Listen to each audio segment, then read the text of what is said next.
Good evening, and thank you for joining us for the 2020 Skills Workshop webinar series for high school students and parents and caregivers.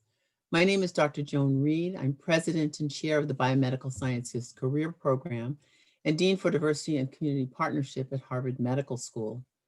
Tonight, we continue with our weekly 8-part series for high school students, focusing on the skills needed for success in their academic career. In this session, we'll focus on constructing your resume and cover letter. The Skills Workshops webinar series was created to address the needs of underrepresented minority and disadvantaged high school students by providing concrete information on the skills needed for success in their academic endeavors. Early sessions have been recorded and can be found on the Harvard Medical School Diversity and Inclusion and Community Partnership, DICP, as well as the Biomedical Science Careers Program's BSCP websites. The final session will take place next week, covering internships and summer opportunities. This program tonight is co-sponsored by the Harvard Medical School Office for Diversity, Inclusion, and Community Partnership, and by the Biomedical Sciences Career Program. And now just for some quick housekeeping. All lines will be muted and the chat function is disabled during this session, but you can communicate via the Q&A tab in your webinar panel. Webinar will be recorded, and this recording will be available on both the BSCP and the DICP websites. Each participant will receive an email on how to access supplemental information for this session within 48 hours. And there will be a poll at the end, a very short poll, and I ask you to please take those few seconds to answer that poll. It's very helpful to us. And now I want to turn to our program for this evening and introduce our moderator, Dr. Rhea Roberts. Dr. Rhea Roberts is a clinical geriatric fellow at the Harvard Medical School Multi-Campus Geriatric Fellowship Program. She is an ABIM board certified in internal medicine. She is a BSCP student advisor and former BSCP student and Hope Scholarship recipient. We're so happy to have her here to moderate this session tonight. And with that, Dr. Roberts. Thank you for that kind introduction, Dr. Reed. We are delighted that you all have joined us this evening. I will start by introducing our panelists. Each panelist will discuss an aspect of crafting a resume and cover letter. We will spend the remaining time answering questions submitted ahead of time, as well as questions submitted in the Q&A tab. Please remember to submit short, clear questions, and we will do our best to answer them. We have a great panel for you tonight. First, we have Ms. Rhea Roberts. She is Global Head of Organizational Development at Sanfoni Genzyme. We also have Ms. Lauren Capitello, who is a Talent Acquisition Specialist at Regeneron Pharmaceuticals. Mr. Tom Kleber, the Head of University Relations at Biogen. Ms. Samantha Ortiz, Associate Scientist at Merck Research Laboratories. And last but not least is Susanna Rigo, Human Resources Business Manager at Bristol Myers Squibb. Now, let's delve into our panel discussion. First, we'll begin with Ms. Rhea Roberts, who's going to discuss briefly the anatomy of a perfect resume, giving us insights on what information should be included and excluded.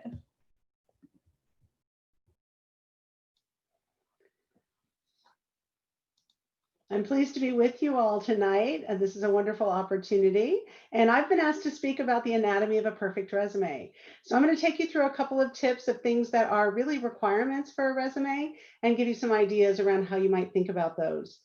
First and foremost, your name and contact information so that whoever's reading the resume can find you and offer you a wonderful opportunity. This is a great opportunity as you are thinking about your future to move your email address from something like pizza guy at AOL to something very, very professional for your new journey forward. And so something that includes your name is quite helpful to people who are looking at resumes. So we ensure that, hey, we know which email goes with which resume. Following your name and contact information, we're looking for any prior work experience that you may have. Listing that in reverse chronological order so we know what you've been doing most recently.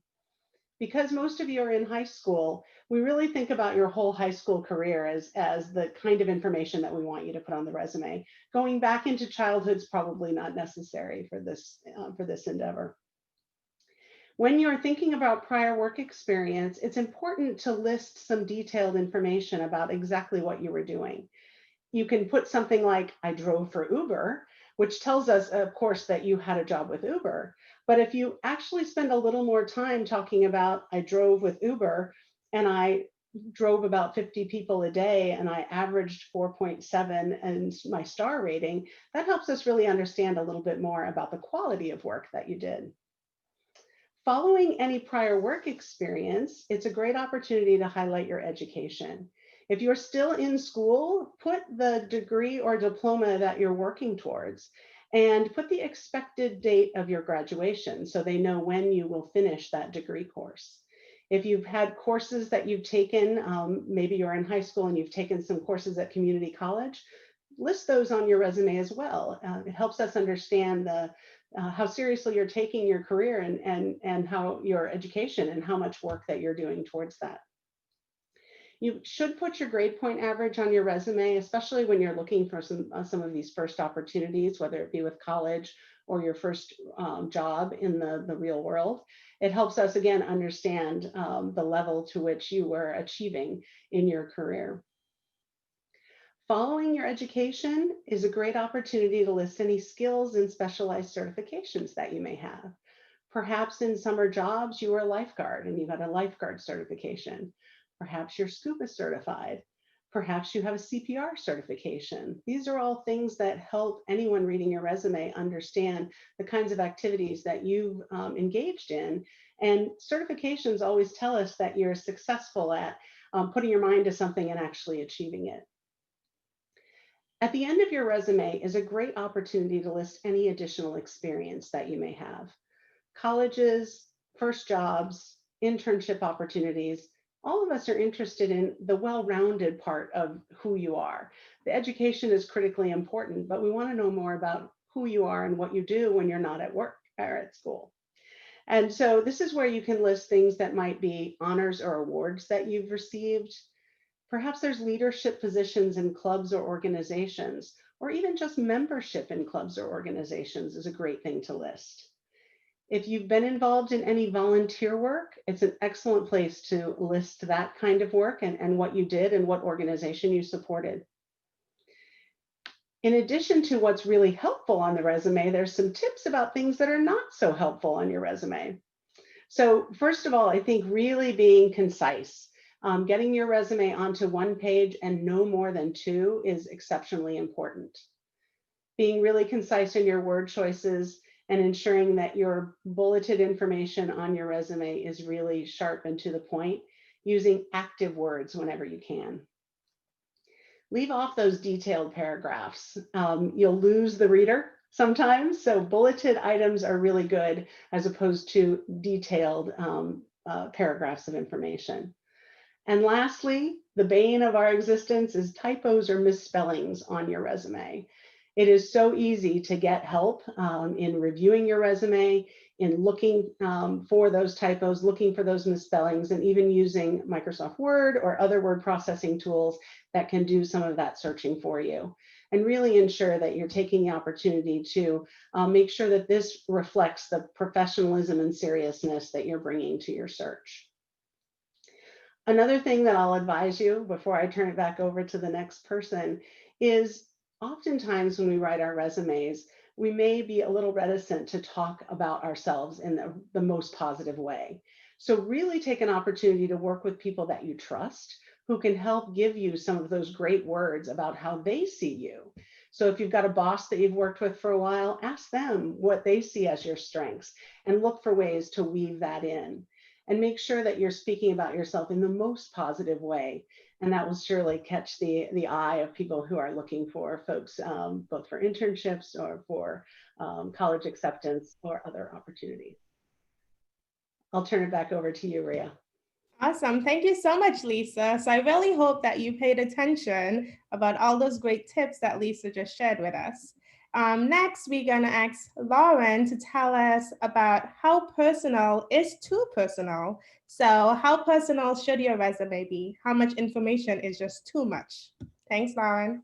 Thank you, Rhea. Thanks for the introduction there. And thank you everyone for joining tonight. I'm very excited to be here to kind of talk a little bit about how personal should your resume be? What is too personal? I think the first thing just to define here is that there's no set in stone guideline of exactly what should be on your resume. So I think there's a lot of gray area here, and I'll explain what I mean as I kind of go through my little notes that I have. But the first thing that you should kind of assess for when you begin to put your resume together is, take a step back. If you are putting it on your resume, what is the purpose? So what do you want to get across to the hiring manager, the college that you're applying to, the internship that you're looking to obtain? I think that's a really important thing, is to kind of just take a step back. Why am I putting this on here? And kind of go from there.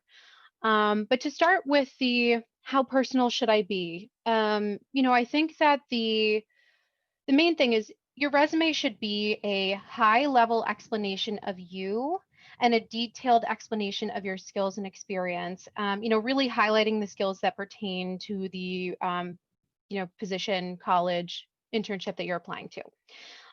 So what I mean by it should be a high level overview of you. So the personal information you should really be including, which Lisa touched on in her segment, is your full name, your address and your email and your phone number.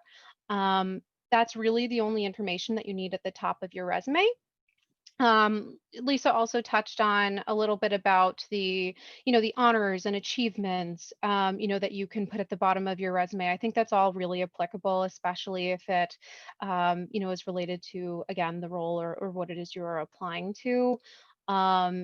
If you made it onto Dean's List, or there was a conference you presented at, or you won a science fair, we want to know about those things. So definitely include it.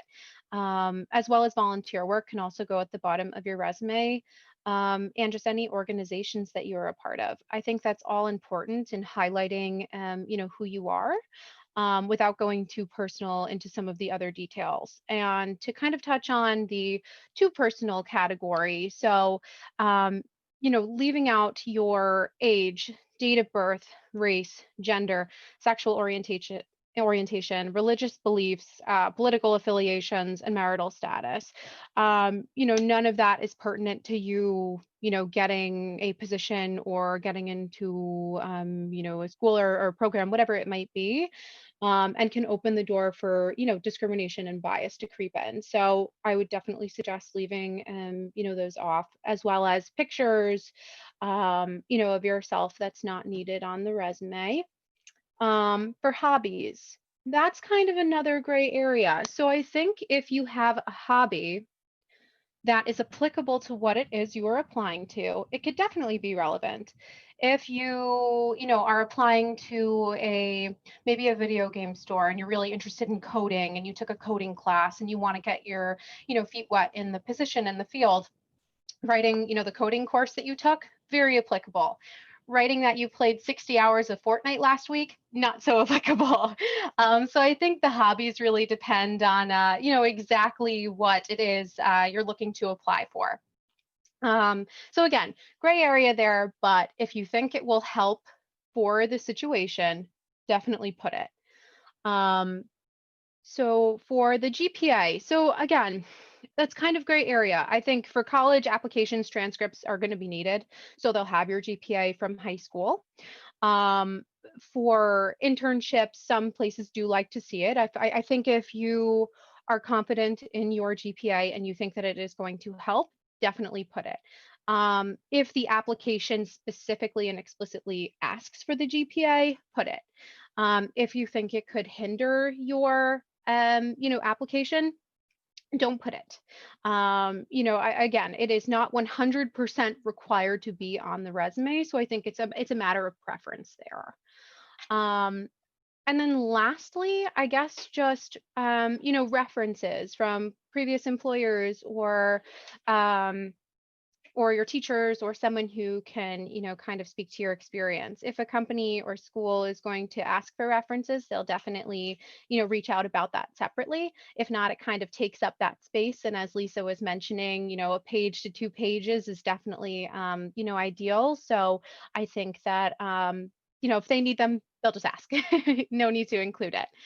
But I think that pretty much covers the, personal from too personal. So I will turn it back over to you, Rhea.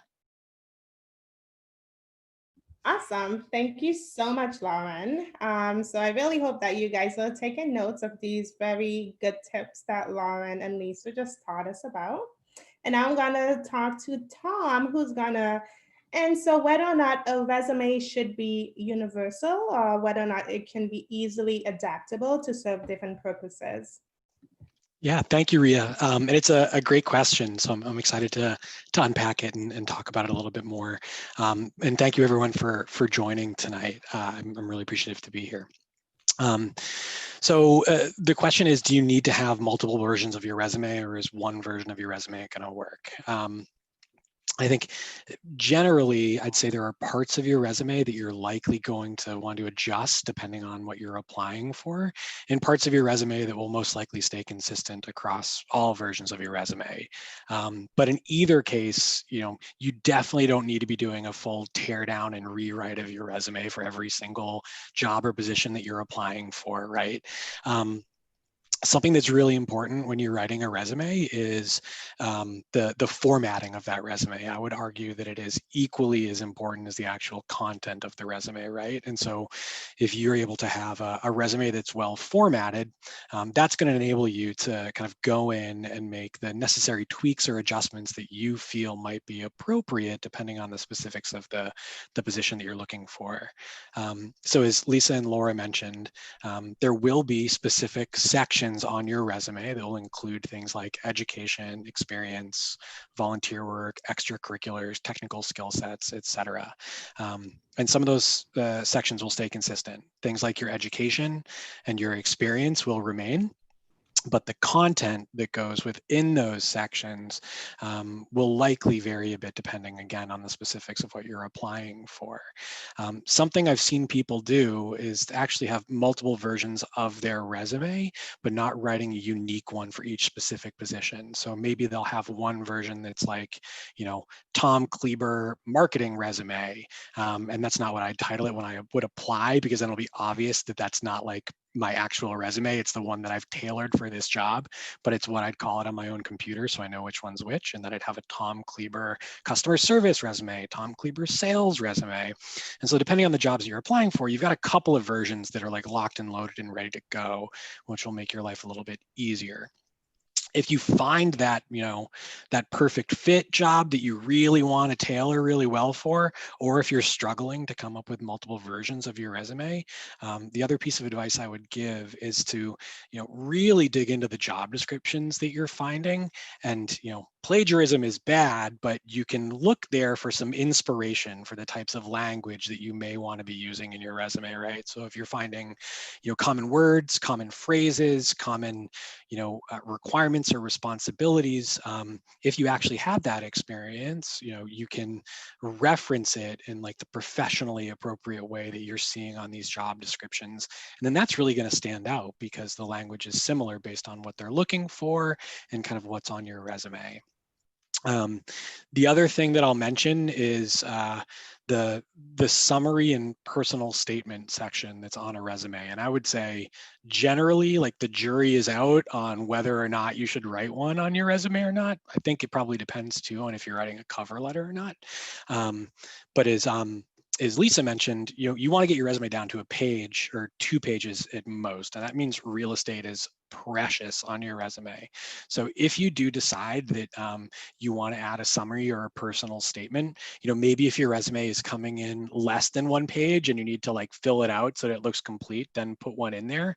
But make sure that if you adjust nothing else across your resume as you're like reapplying for jobs, the personal statement is the thing that you are kind of rewriting, even if it's only 3 or 4 sentences.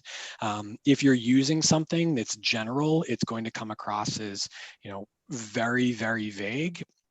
And people are going to read it as like, this person doesn't really know what they want to do. They're putting it in here and, just kind of hoping for the best, right? So I would definitely suggest if there's one spot that you kind of tailor per position, that's the place. If you decide you want to have a summary or personal statement, that you should write something unique for each job you're applying for. With that, I hope it was helpful, and I'll pass it back over to you, Rhea. Awesome. Thank you so much, Tom. So next we're going to have Samantha telling us about tips for writing a great cover letter. What is a cover letter? How does it differ from a resume? And what should be included in your cover letter? Thanks, Samantha. Sure. All right. I am so happy to be here with everyone tonight. And so I'm going to be discussing what a cover letter is and sort of some tips that you can use to begin to craft yours. So a cover letter, I would say in the simplest terms, is a supplement to your resume. This will typically happen, or employers will ask for a cover letter. I would say typically when you're applying to a full-time or a part-time position or a summer internship.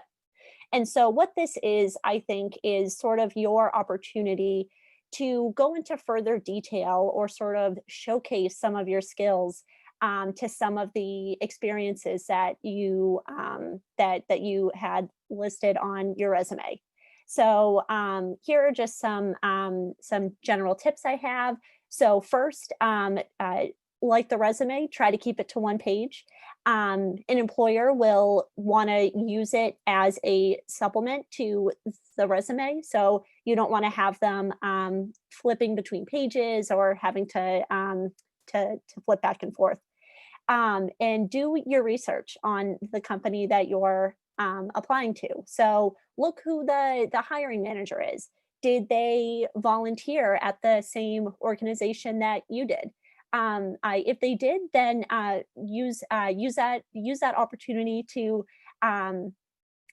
discuss your volunteer experience in more detail in the cover letter.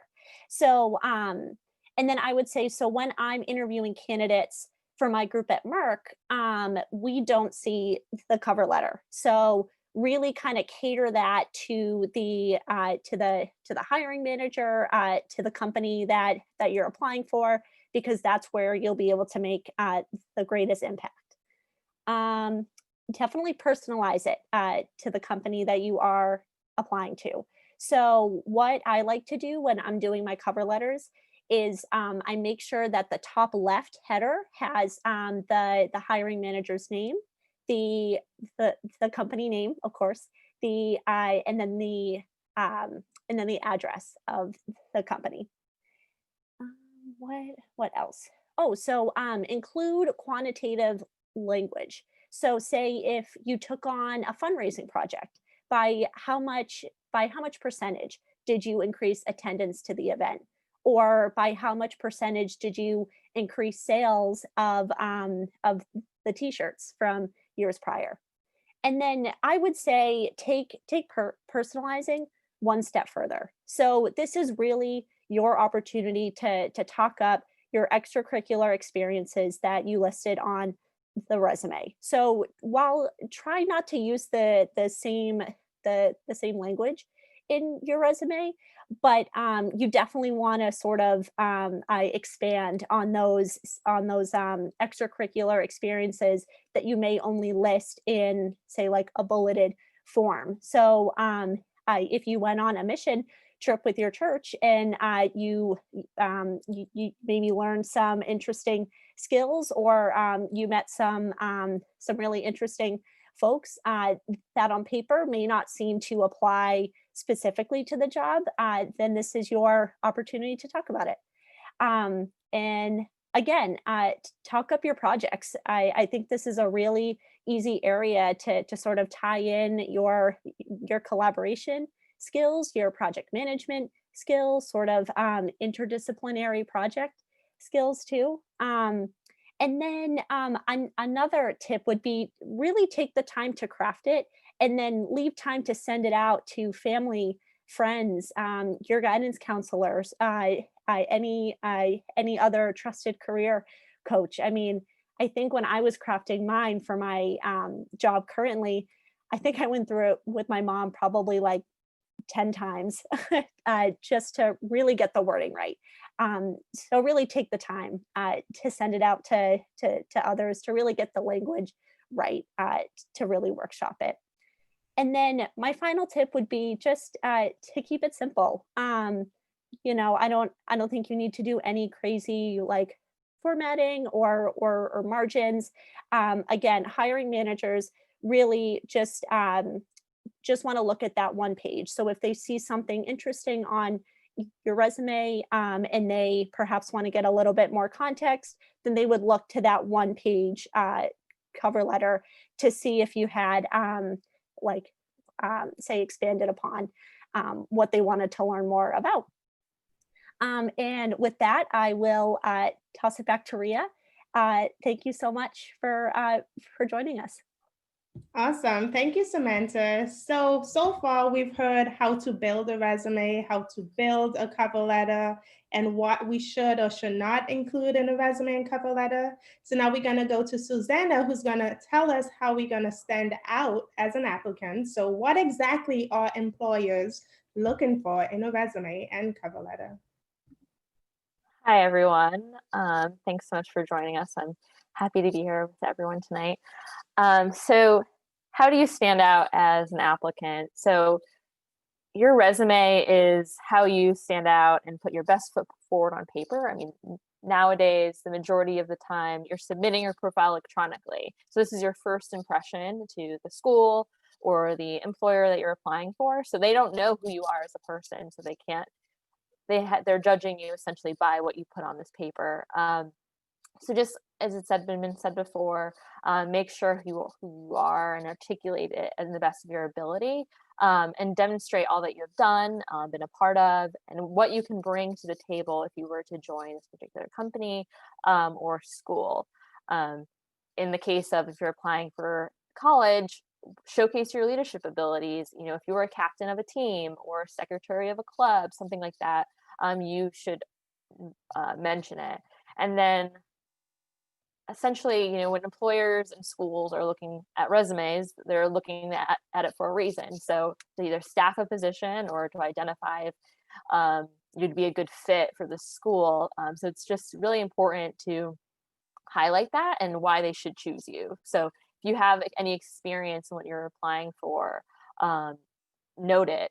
And go into detail as far as how many hours you've put in to, you know, tutoring, or how many students you see when you tutor, or and similarly to what Lauren said about any applicable experience in video games, for instance, or programming, or if you've taken college classes, you'd always indicate that, and do it in the cleanest, most organized way possible.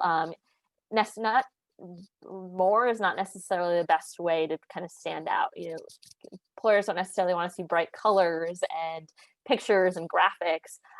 They want to see, you know, how you can articulate yourself, what you would be bringing to the table if you were to join them, and, you know, who you are as a person and how you'd be adding to their pool if you were to join. And that's, I think, all I have. Awesome. Thank you so much. So now we actually going to open it up for questions. So we had some questions that were previously submitted, and we also have a live question and answer chat. So I'm going to some of the previously submitted questions first. So this question is for you, Lauren. How important is the aesthetics of the resume? Because some people use colored fonts, some people use a photograph of themselves? What are your thoughts on that? Yeah, I think you just want it to look really clean and concise. For me, I'd rather just look at, black and white resume, just, what you have done and everything. I don't really need all of the, the graphics and the like colors and stuff of that nature. So I think I'm more interested in just really looking at your skills and experience. So as clean and concise as you possibly can make it, and make sure that it is readable to an audience. I think it was Samantha who was saying that the last time she had applied for the position that she was in now, she had her mom read it over a few times. So make sure you're showing your resume to somebody, make sure they can read it, clearly. And I think that's the best way to go about it. And how about using a photograph on your resume? Because I've seen that done. What are your thoughts? So Lauren, someone else from the panel as well, you can chime in. Yeah, does anybody else want to answer, or? How about you, Tom? What are your thoughts on photograph? Yeah. I think it's more common outside of the US. So when I've recruited for roles internationally, I think there's oftentimes like an expectation that you're including your photograph on your resume. In the US, it's not very common, and I think kind of speaking to Lauren's point, it's difficult to incorporate a photograph of yourself on your resume while also maintaining that kind of consistent format and kind of flat design. So I don't think it's necessary unless you're applying, for like a modeling job where you have to submit a headshot. Then you should send in a photograph. But other than that, I wouldn't do it. Okay, awesome. So another question that I have is how far back you should go. So some people want to know if they should include, qualifications or achievements from middle school. How far back you should actually go on the resume? Should it stop at the high school level, or can you go all the way back to middle school? How about you, Samantha? What are your thoughts? Sure. So when I was applying to my first job, I'll kind of keep it in a little bit of more personal context to start. So I had kept on some of my high school achievements, even when I was applying to my first full-time post college position. So I would say if the achievement is related to the job, if it's something that you are really proud of, then I would say, why not? You should include it. So it seems like there's no set limit on how far back you can go as long as it's applicable to what you're applying to. Is that what you're saying? Yes, definitely. Awesome. And now I have a question for you, Susanna. A participant want to know what to do if they do not have any prior work experience. How can they actually draft a resume if they don't have any significant prior experience?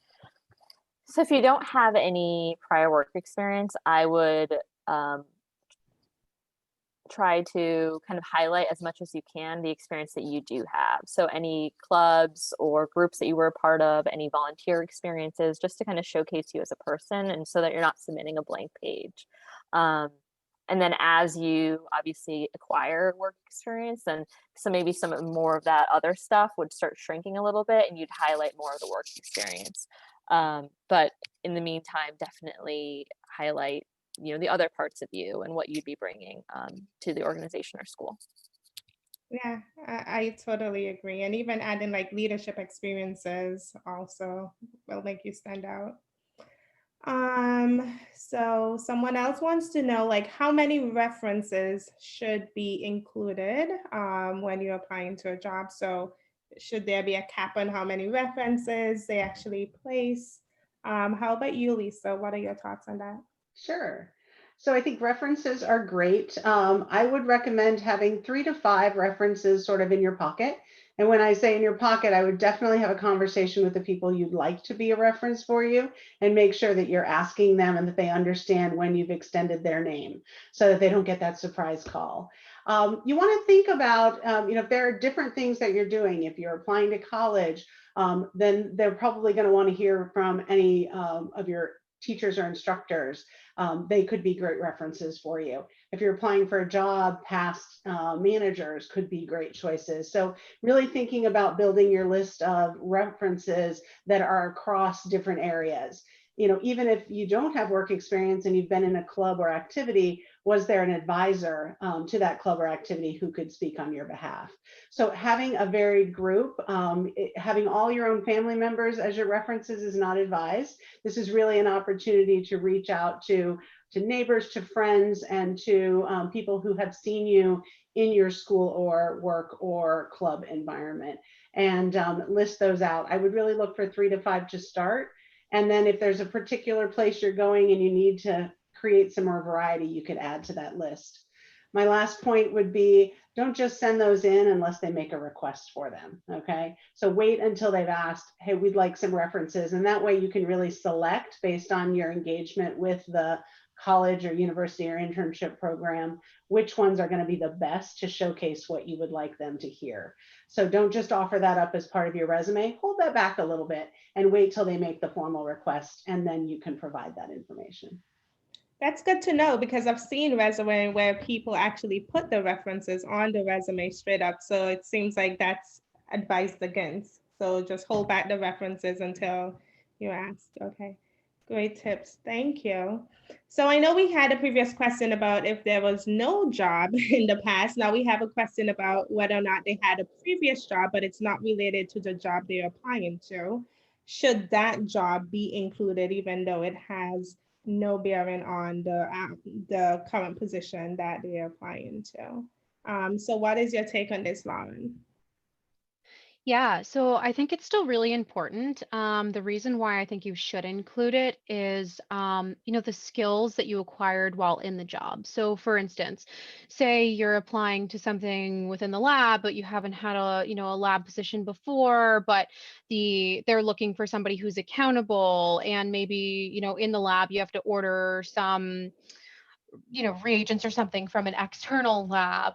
So kind of that customer service piece. And so the only job that you've done, is maybe, I don't know, delivering newspapers. So what can you pull from delivering newspapers to being in this new lab role? Well, you can pull customer service because you're interfacing with the different people that you're delivering them to.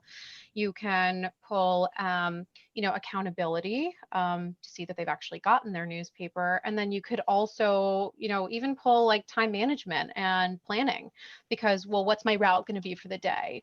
So I think that it's still applicable to have it there. But I think the way that you couch it and phrase it to the other position is what's going to make a world of difference.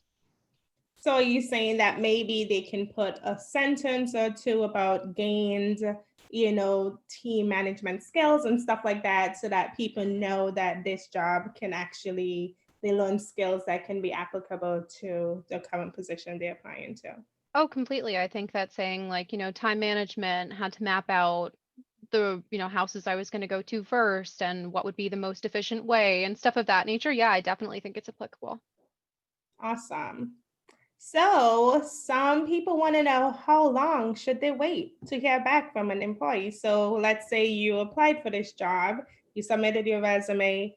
How long is the time frame before you follow up with an email or a telephone call? How long should they wait? So let's go to Susanna. What are your thoughts?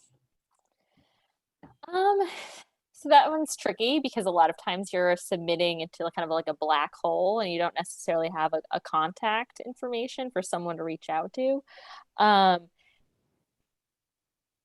If you have like had an interview or spoken to someone and you have a contact information, I would probably wait like a week, 2 weeks. But if you haven't had that formal like reach out by a company, maybe try connecting with somebody on LinkedIn, something like that. But unfortunately, sometimes it is just the waiting game to hear if there are any next steps. Does anyone else have any better insight into that?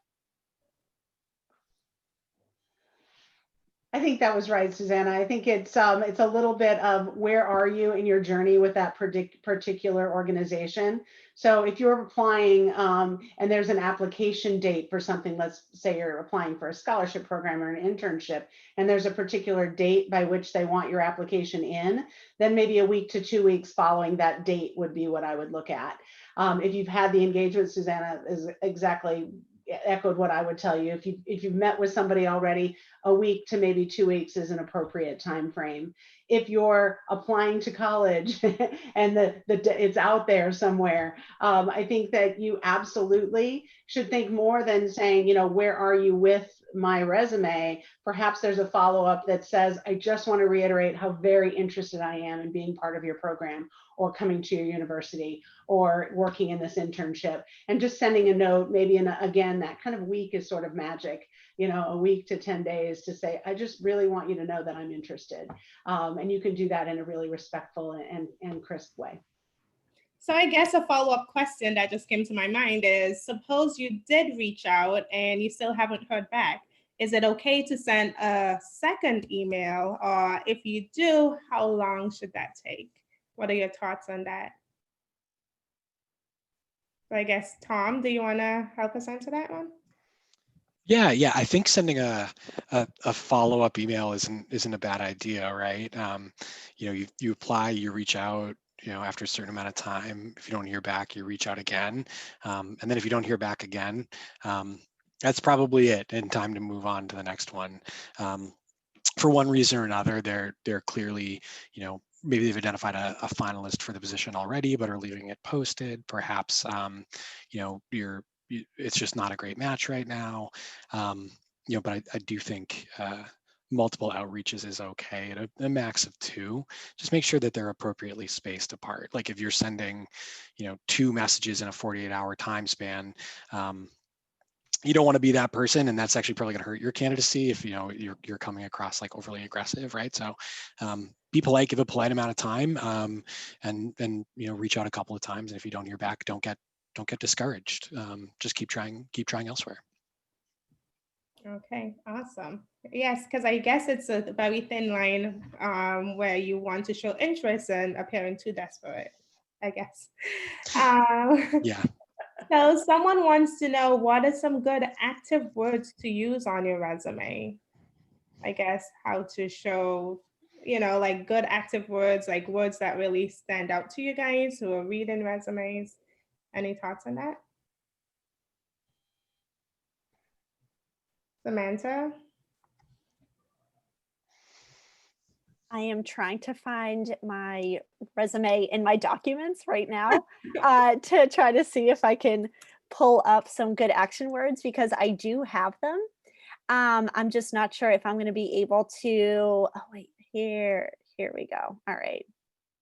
Maybe this will pull up. But anywho, in the meantime, I think really an emphasis on strong action verbs, showing that you took the lead on certain projects or in certain experiences too. So led, developed, delivered, collaborated on. Just sort of emphasizing your leadership qualities while also showing that you can be a good team player and that you can really add certain qualities to a group. Awesome. Anyone else from the panel has any additional active words that they want to throw out there for high schoolers? I think a couple that come to mind: achieved, drove, directed, supported. I think the led word is great when you have leadership opportunities. I think looking for those active words is a great way to go. One tip is to use the synonyms in Microsoft Word. If you right click on a word, you can see the synonyms, and that sometimes helps you if you get stuck using the same word. If you created and created and created, you may want to change that up a little bit and see if you can find some slightly different words with the same meaning. So using that synonyms tip in Microsoft Word helps a lot. Awesome. So someone else wanted to know, whether or not they have So it seems like they're almost at the completion of high school, but they weren't really active in any clubs or organization.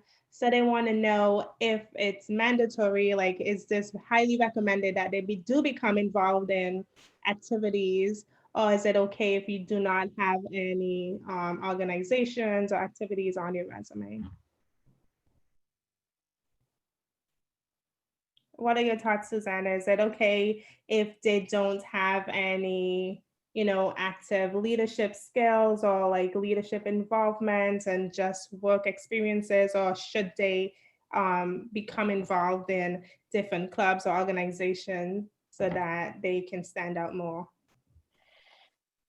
Yeah, if you don't have any like club or team or experience, then I would just play up what you do have. So the school activity, the school work, any work experience, I wouldn't force it, because if you're joining something that you're not interested in, and then it's just kind of almost a waste of your time, I think you should definitely play up what you have done and have enjoyed and have been good at. I think that's the best way to go around it. Awesome. And I guess along that lines, they want to know what activities from high school is important to include. So what type of skills harnessed from high school they should make sure is on their resume, because some people do not really know how much to include from their high school experience. So what are your thoughts on, what exactly should be included from the high school?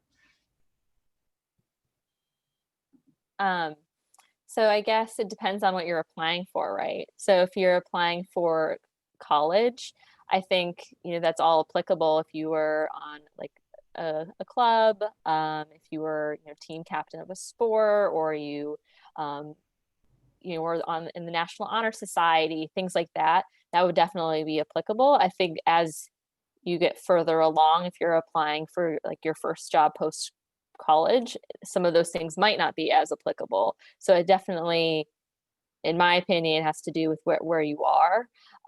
And if you have, been a captain or a president or something like that, I think that you should just display it, especially for an internship or for college, because it will showcase that you're responsible, that you can be on time, that you're can be leading others. So I think that's definitely applicable. Awesome. So someone was involved in a scholarship program last summer, and they want to know how best to document that on their resume. What exactly should they state about that experience that will make them stand out? So I guess, Tom, if you won't mind helping us answer that. Yeah, of course. Without knowing the specifics of it, I guess my first recommendation would be to potentially put it in some sort of achievement section in your resume, right? So we put in achievements, Road Scholar 2020 or whatever scholar you were, right? And you can maybe explain a little bit more about the specifics of the scholarship, if there was a specific reason that you received it or qualifications that you had to meet in order to be eligible for it. The thing is, though, if you're creating like a specific achievement section on your resume, you probably want an additional, 1 or 2 achievements to put in there, because you also don't want to create a situation where like you've put an achievement section on your resume and there's only one thing in there. And so it's looking like, that's the only thing you've achieved, right? So just make sure that you're putting it in like the most appropriate spot of your resume, it's going to fit in with the format that you're going with. And if you are going with an achievement section, just make sure you've got some other kind of relevant achievements you can put in there. Awesome, thank you. So I guess this question will go to Samantha, since she talked to us about cover letters. So a student wanted to know if they should also include a cover letter if they're applying to scholarships, or is it just for job application? Do you need a cover letter for a scholarship? Sure. So I think the scholarship opportunity will be specific. If it will ask for either an essay or specifically the cover letter. I I'm trying to think. I wouldn't assume to attach one unless it specifically asked for it or if it was suggested. So yeah. Does anyone else have any thoughts on that? Yeah, I think that you're right. I think that if it's a scholarship, that's definitely going to be an essay type question. So for that instance, it might not be needed because you're probably covering the majority of what you wanted to say in your essay. I think you're spot on with that, Samantha. Awesome. So given that this is the COVID pandemic and some people, it has been difficult to have, jobs, someone wants to know, like, if they've been unemployed since the beginning of the pandemic, how can they still stand out if they're looking for job opportunities since they haven't been doing any extracurricular or any extra jobs since the pandemic? How can they best sell themselves during this challenging time? So I guess this question could go to Lisa. Thank you. Sure. So I think clearly this has been a challenging time for everyone. What I would encourage you to do is really leverage your cover letter. I think your resume should stand with the experience that you have up until that point. If you don't have any work experience, then we've given you some tips on how you can craft that resume. But I think in the cover letter, you can talk about, have you been spending some time honing your skills? Are you reading books? What are you doing? But you can certainly use that cover letter to talk about the desire that you have, and that you still want to move into a role in the workforce. I think that trying to always explain why not is not where you want to spend your time. I think you really want to focus on why. Why do you want to work? Why are you the right fit for the job? What skills are you bringing? So, not feeling that you have to justify that with because of the pandemic. I think you can go right into, I'm really actively interested in moving forward, and here are the things that I can bring to the table. Awesome. Thank you. So someone wants to know how best to pivot their resume from like a science lab base to more public health medical field. What type of skills is transferable? So what should they include if they are trying to, apply to more of a medical field job and they're coming from a research background? Yeah. Would you mind if I take this one? Because this is actually what I'm in the process of. So while at Merck, I'm pursuing a part-time online Master's of Public Health at Johns Hopkins. So in my talks with the Hopkins Career Center, your research and lab skills are actually much more transferable than you think. So definitely don't feel like you need to have to take those off your resume. But one of the helpful suggestions that I got was to sort of move your more public health related experiences towards the top of your resume.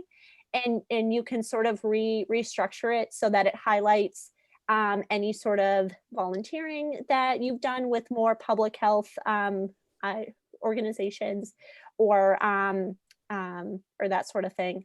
I think that's all the things that I can remember off the top of my head. But if we're going to be sharing emails, or feel free to connect with me on LinkedIn, and I would be happy to chat about this more.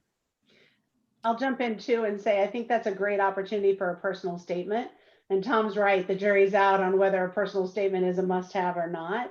But I think if you want to kind of talk through right there on the resume, hey, you're going to see this and you're going to see this, and here's where I'm going, a personal statement is a great place to do that. To say, I'm looking for a place to leverage this experience and move in this direction because of wherever you have a passion for it or what have you.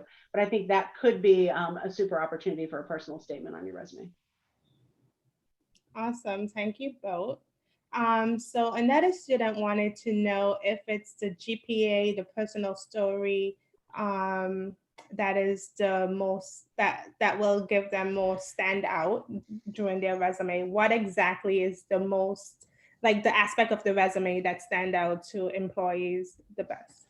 Yeah, I'm happy to take this one. So just as some background here, before working at Biogen as the head of university relations, I worked at Northeastern University in enrollment management, where I oversaw admissions for about a third of the university. And so I'm not sure if the question's related to applying to college or for roles, but I would say as it relates to college, you'll find that kind of admissions officers take a holistic approach to reviewing your application, right? And there isn't necessarily one factor that's any more important than any other factor. It's, you know, all of those factors combined together that kind of makes you the complete candidate, right? So, you know, if your GPA is weaker, but you're making up for it because you were, you know, heavily involved in extracurriculars on campus, and, you know, maybe you were working full time or something like that tells a story, that tells a narrative. Like, you know, you could have been a straight A student if you weren't doing all of these other things, but you were very interested in getting actively involved, right? Or like maybe if you're, you know, your SAT scores aren't great, but your GPA is solid, like you're just not a great test taker, and that's okay. Like your grades are still good. So I would say, like, focus on the application in its entirety. Don't worry about any one specific area that, you know, may be low, but understand what your weaknesses are and what are the parts of the application that you're going to highlight that will help to compensate for those weaknesses in your application that you've identified. Awesome. Thank you, Tom.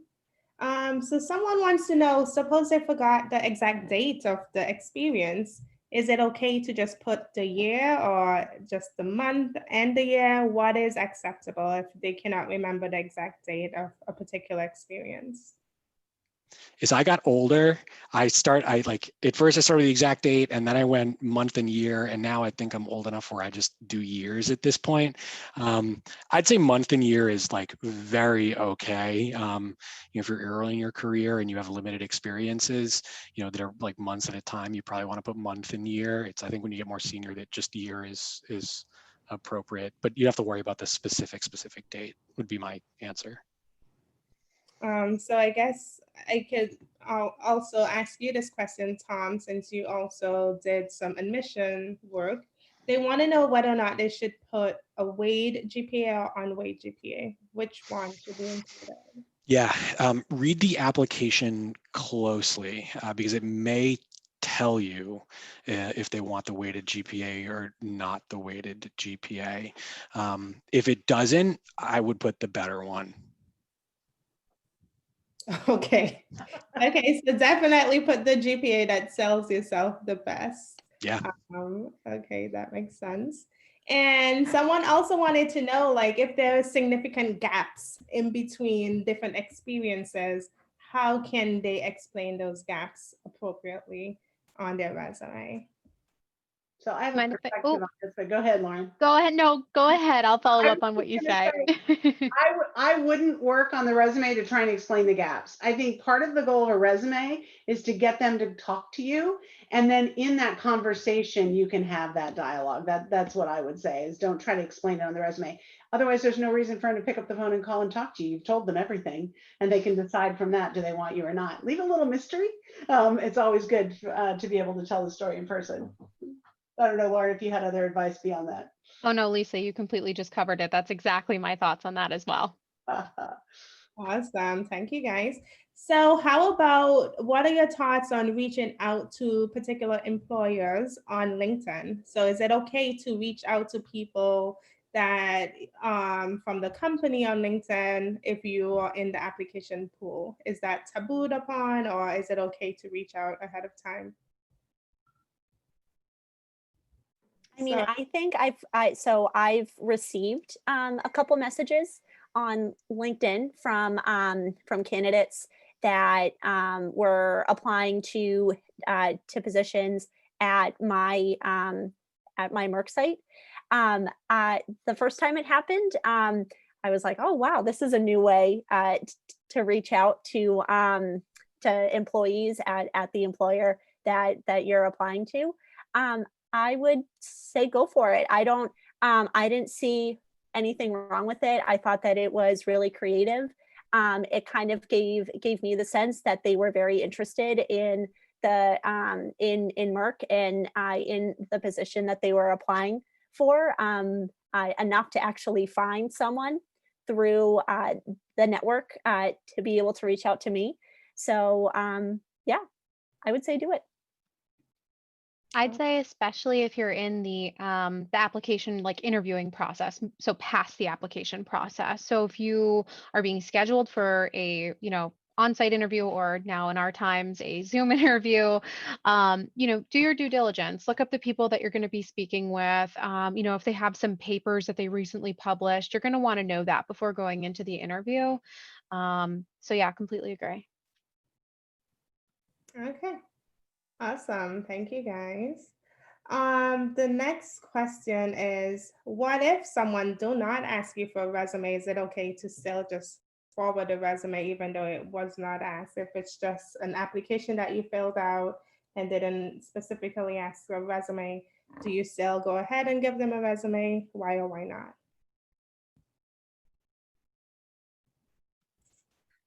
I'll take this one. So I think that it's fair game, to send your resume, and that's completely fine. I think, sometimes it depends on, do you know the person you're sending it to? Do you know this is the area that they support, or is it just going to end up lost in the black hole of their email somewhere?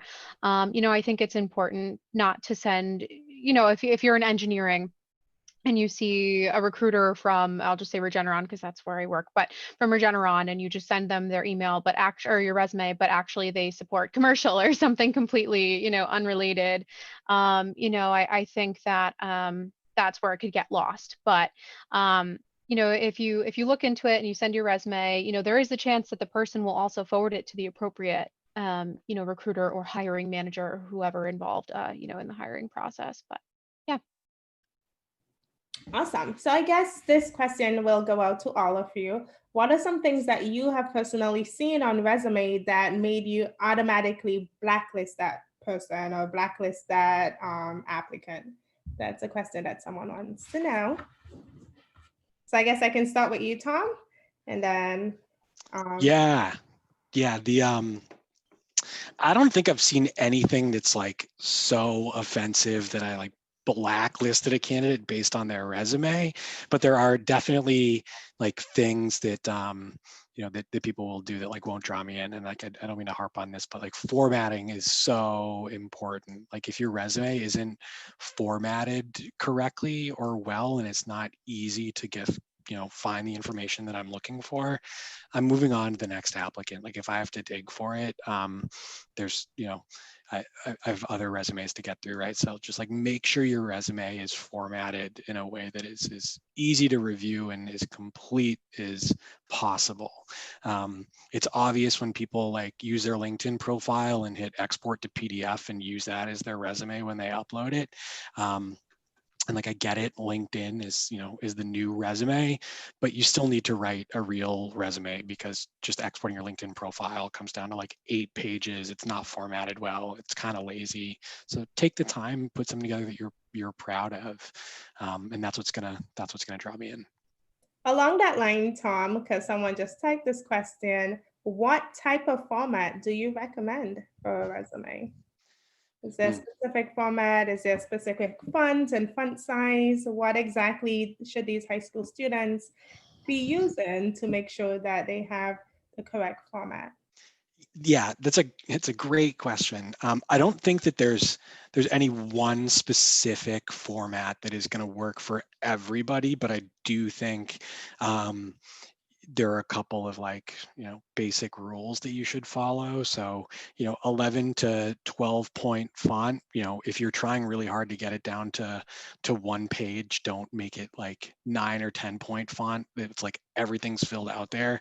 You can go to 2 pages and make it something that I don't need a magnifying glass to read through, right? Your margins should be appropriate. There should be like very clear sections. If you're a new graduate, education is probably at the top, and your educational experiences, followed by your professional experience, and then followed by, volunteer experience, stuff like that. As you kind of grow and advance in your career, education gets deprioritized and professional experience gets prioritized. And so professional experience goes towards the top typically, but sometimes it'll vary. People will keep their education at the top throughout their careers, especially if they've gone to some, great schools that they want to make sure they're highlighting. So yeah, there isn't necessarily one format, but there are like just some basic ground rules that you want to follow when it comes to like keeping things clean. Okay, awesome. So back to the rest of the panelists about what can make you blacklist a certain resume or cover letter. So up next is you, Lauren.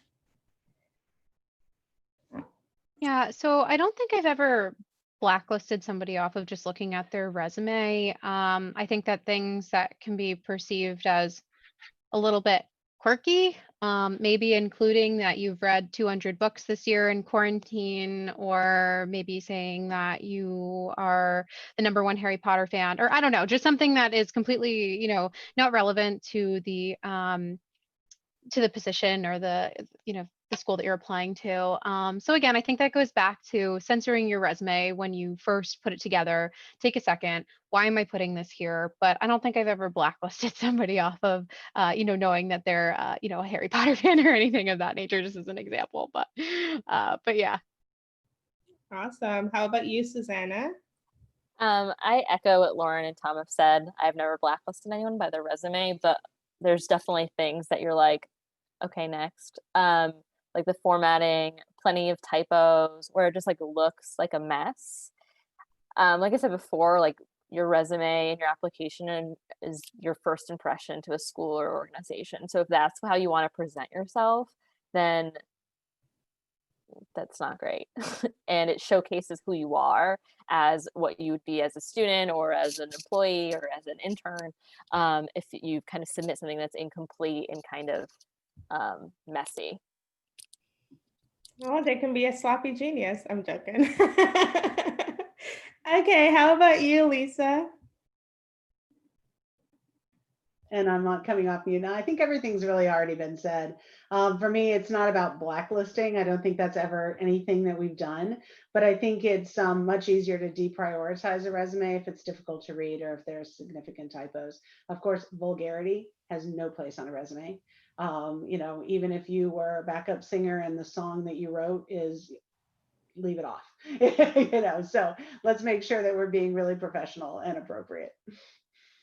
Awesome. And last but not least, Samantha.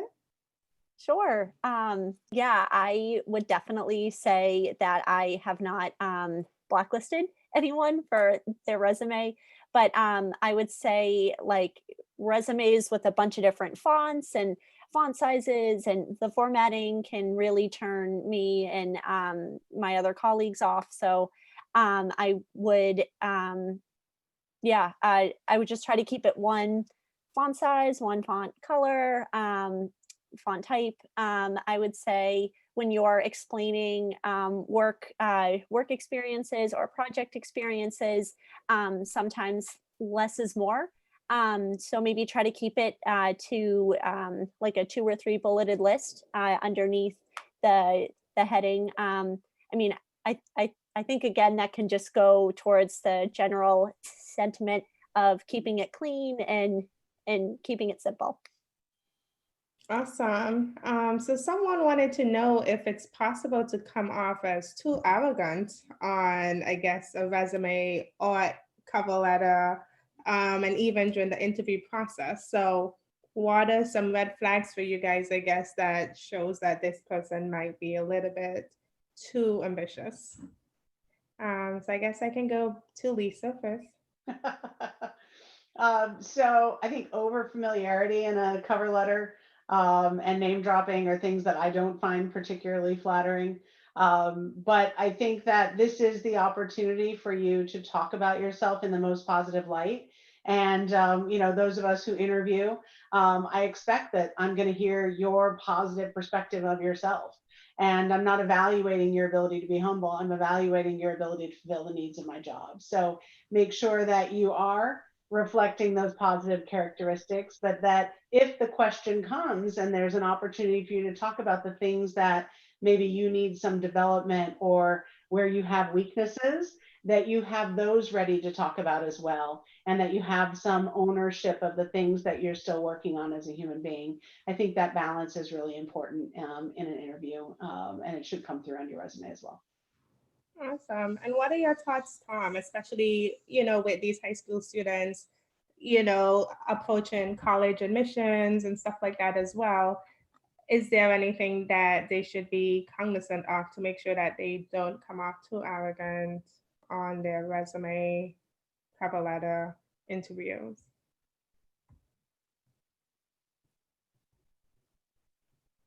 Is that back to me? I'm sorry. I said Tom. Okay. Oh, sorry, I didn't hear you.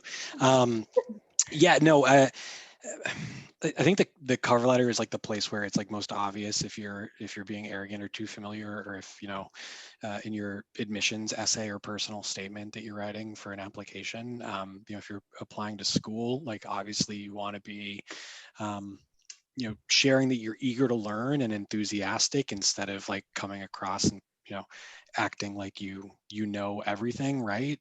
Like you're applying to a place that wants to teach you, and so you need to show like you have an interest in a certain area and some skill sets, but you're also excited by the possibilities and what you're going to walk away with, if you have the benefit of giving the of being given the opportunity. So it is definitely important to come across as humble and gracious, rather than explaining why you deserve this, and like here's my list of 100 achievements, right? Like that enthusiasm and interest is way more important.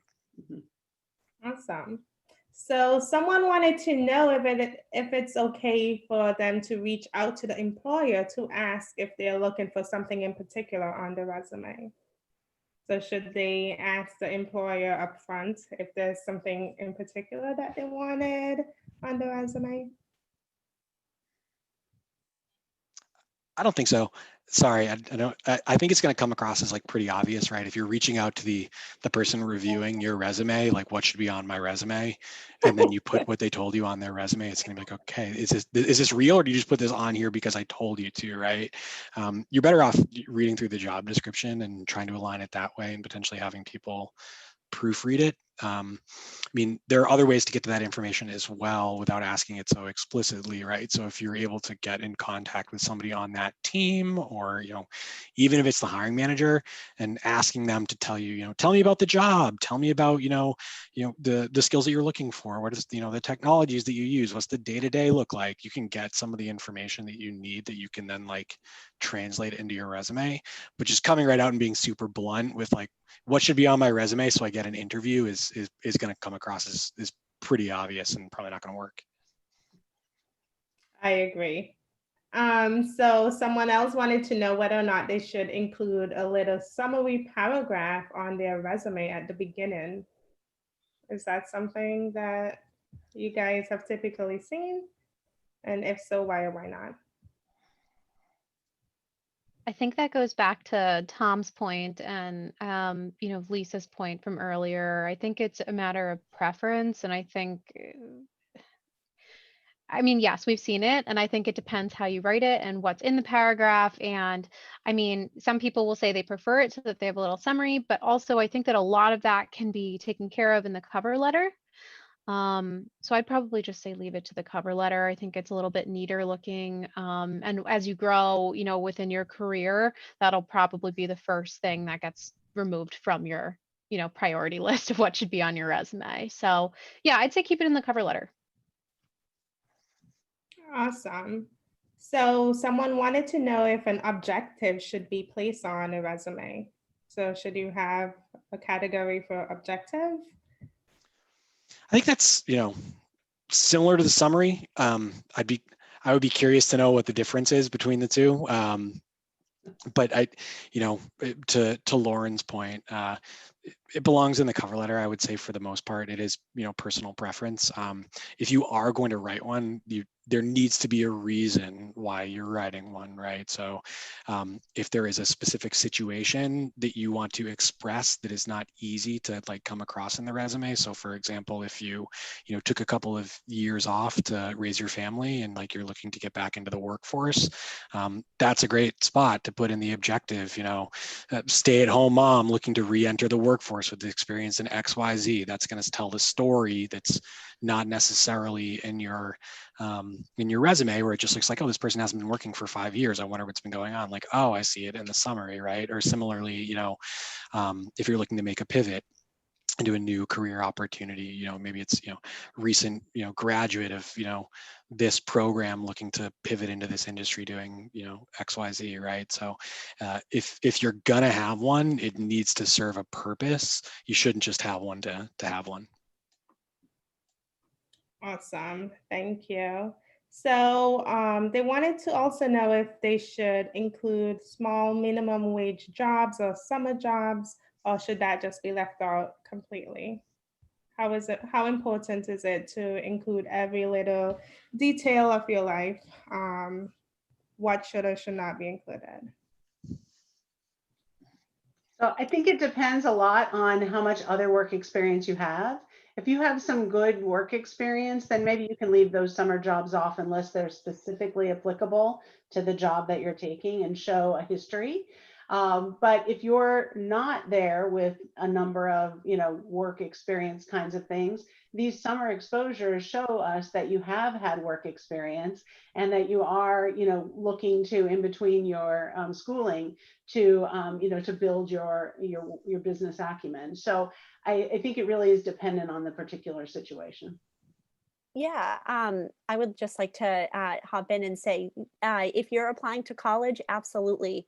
I think that would really stand out, showing that you took the initiative to go out and work and have this new experience.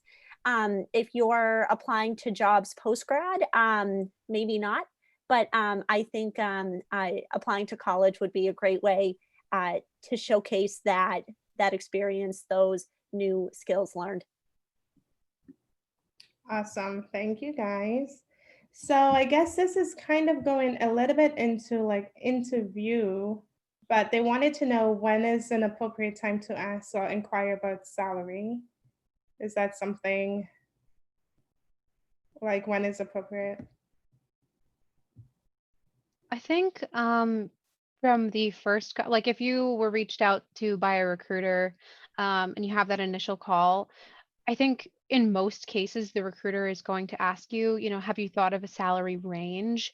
Is there anything outside of the salary that you need to account for? Like if you're coming from like a postdoctoral program, sometimes housing, is, covered by the school or what have you. So I think that's something that recruiters will try and get up front to make sure that we can compensate for what it is you're looking for and that we're not wasting your time. So I think from the first conversation with the recruiter, it will most likely be brought up. If it is not, and you're during the interview, I would not ask the hiring manager that. If it's like a panel, I would ask the recruiter. I think, they might know broadly what we can accommodate for the role, but the person who's going to see the bigger picture is definitely the recruiter. So I think that's the most important piece, is that you're asking the right person, not so much when, if that helps. Anybody else? No, I think you nailed it. Like recruiters are very comfortable talking about salary. They are the person that you should talk to. If you're asking the hiring manager, it's gonna come across as a little gauche, right? So like keep it with the people who are comfortable talking about salary. Typically it'll get covered in the first phone call. If it doesn't, it's okay to ask about it. I wouldn't make it the very first question that you're asking though. So I would ask, one or two other questions about the role, responsibilities, the company, even if they're questions you already know the answer to, and then ask, can you tell me the salary range for this position? But give the recruiter a chance to mention it, because they likely will in that first call, to make sure there's some alignment there. Awesome. So I guess a lot of the college applicants wants to know if they should also include a resume in addition to like the common application that they submit for college. I guess Tom, since you are like college. Yeah, it certainly can't hurt. I know that some applications will require a resume. I don't know if the common application does, actually, off the top of my head. I oversaw admissions for graduate programs, not undergraduate. So yeah, if it's a requirement, like obviously make sure you're submitting a resume, right? If it's not, and you've got a great resume put together, definitely put it in. It's probably not going to get reviewed or weighted as heavily as some of the other components of your application. But if you have it and it's ready to go, it's not going to hurt your application, as long as it's a good one. If it's a bad one, then don't include it. So yeah, that'd be my answer.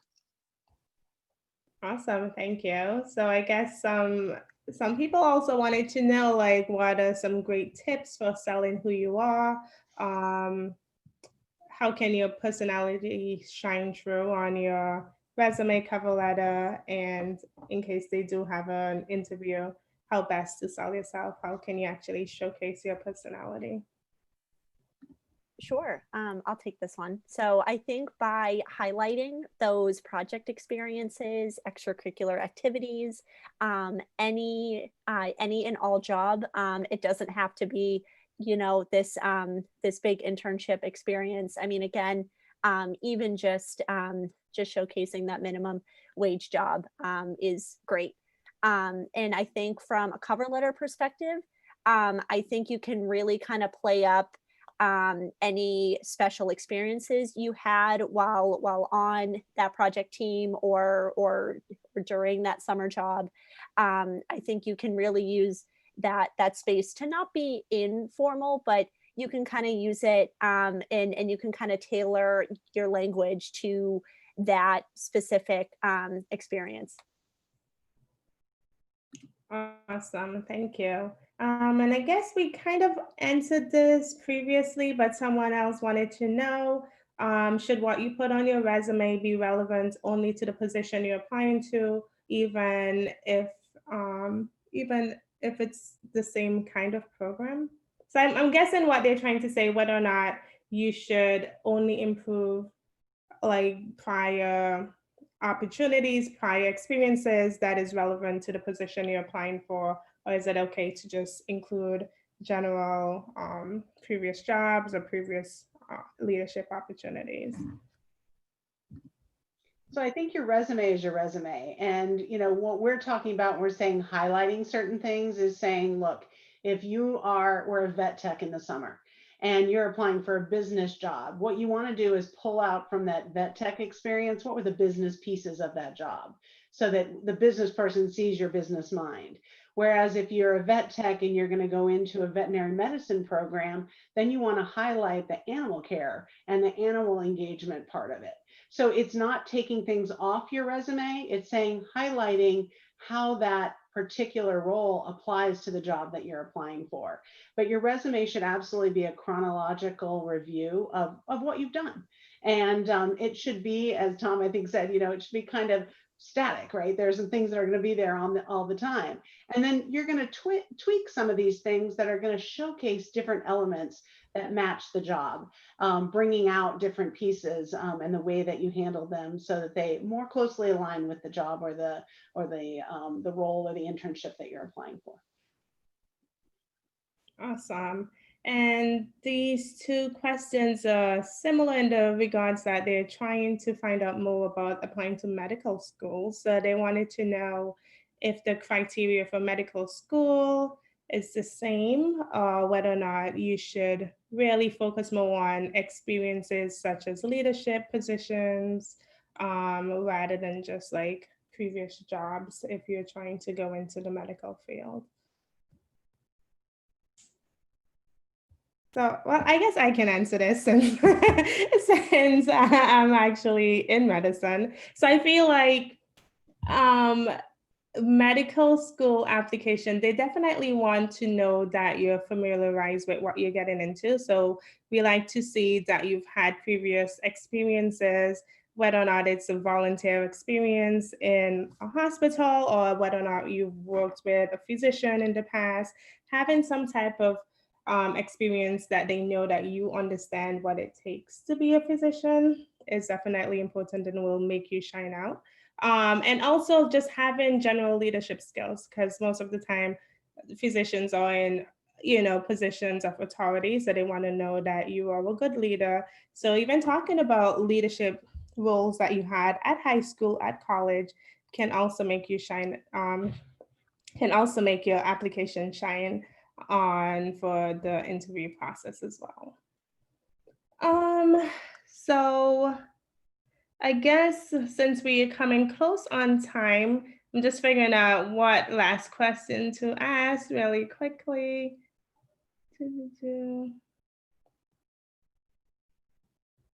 So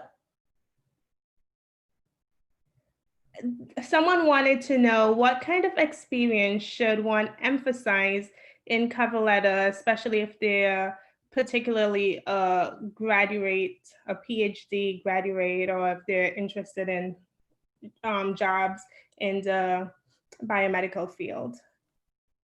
Can I take this one? Yeah.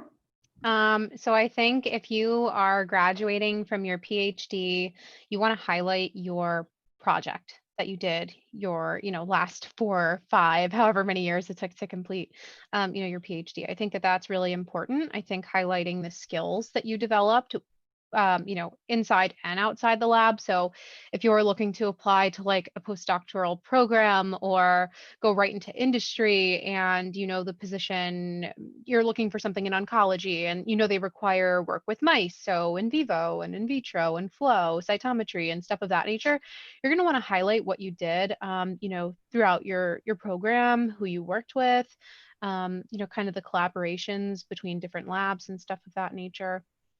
I think that's all really applicable for your cover letter. I probably wouldn't even really touch much on your undergrad unless it's directly applicable. But you'll also have that experience on your resume. So yeah, I'd definitely highlight what you did.